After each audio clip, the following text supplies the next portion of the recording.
what it is that I'm going to say, just by the tone of my voice. My bio bin is too big. It's too big. This isn't an innuendo. I'm talking about the bin that I use to recycle my bio waste. It's too big. We have to use 20-litre bio bin bags. Now look, I'm not showing off here, but I'm recycling 20 litres of bio waste every week. You're confused. Okay. What's your name, sir?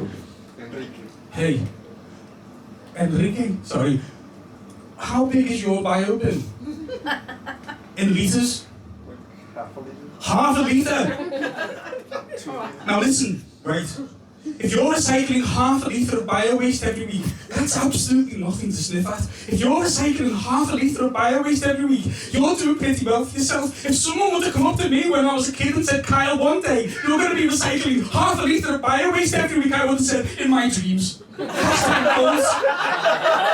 you imagine the shame of coming out of prison with 20-litre bio bin bags under my arm? People looking at me going, look at that smug bastard. Who does he think he is with his 20-litre bio bin? Who does he think he is coming over here recycling our perishables? Get back to your own country. I can't be seen. Look, I want to save the environment. I'm not a show-off. It's not my fault, Enrique. I want to have a smaller bin. And I would have made 2 trips to the composter. I would have had to have made one of the trips under the cover of darkness, because I don't want my neighbours to see that I'm recycling 20 litres of bio waste every week. They already suspect that I'm not white. I don't never sleep again.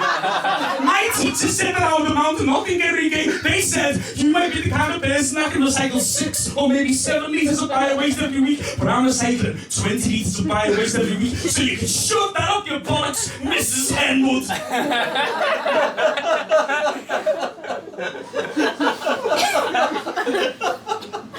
But it chills my bones to think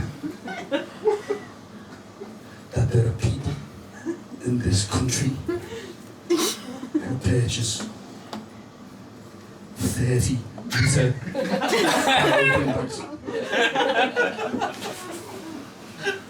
What are they recycling?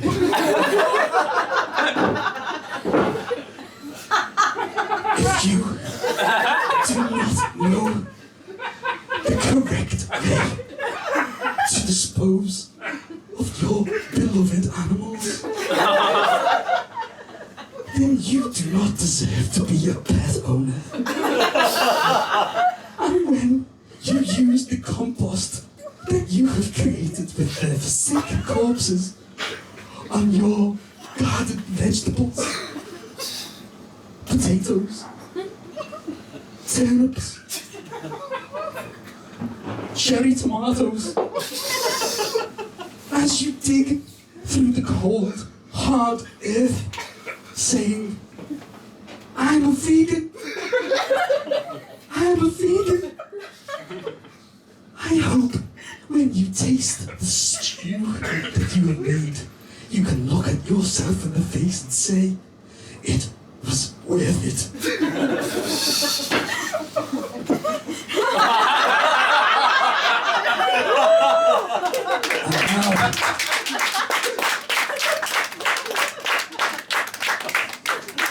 In memory of those forsaken animals who have sacrificed so much to provide us with the food of which we eat upon today, I'd like to have a moment of silence.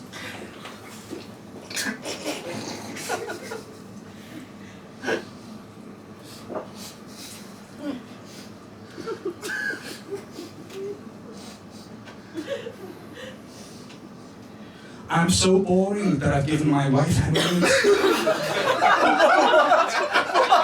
Such is the strain with which she holds in her yawns. She's burst the veins in her anus. Now, we've come up with a couple of ways to combat this. The first of which being, what she does now is she just draws her eyebrows on a little bit higher, like this.